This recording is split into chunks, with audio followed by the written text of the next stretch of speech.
And the regions where the fiscal response has been the most effective, and I think at the right level, is the developed markets outside of the Eurozone. So the kind of extra spending that we've seen announced in places like the US, the UK, or Japan, or Singapore, or Korea, are likely to be helpful in overcoming this crisis. And now they've got the advantage of being able to borrow in their own currencies. And this is the big challenge for the Eurozone, where sort of fiscal rules, and you've got the northern countries that can spend but don't want to, and the southern countries that want to spend but are not able to. So an old story, but one that is particularly acute at the moment. And this is one reason why I do agree with the IMF that the Eurozone will be the worst hit of the developed markets because of that inability of the fiscal response.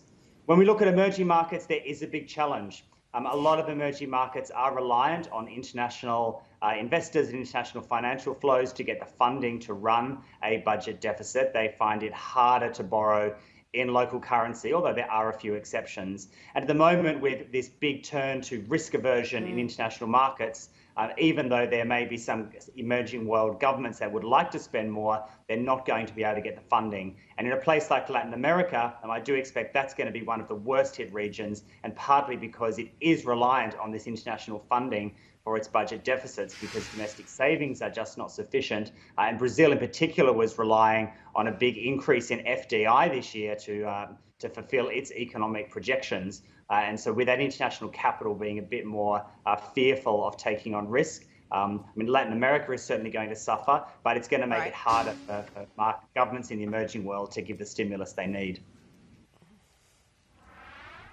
Indeed, and we all know that there's no such thing as a free lunch, right? I mean, at what point do you feel that this unprecedented level of stimulus and bailouts is going to result in things like, unsustainable deficits for certain countries, maybe out of control inflation, which will then need further tightening down the line, or maybe just good old plain vanilla moral hazard?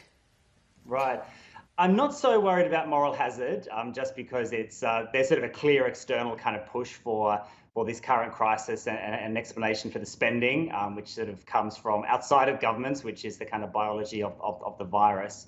But I do think we can expect to see over the next 12 to 18 months an increasing number of sovereign debt defaults. I do think we will see some issues there.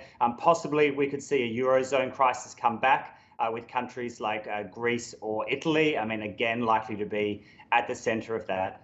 Across the emerging world, I would pick out countries like South Africa and Brazil as being likely to suffer a further crisis as a result of this. Of course, Argentina has effectively gone back into sovereign debt default already.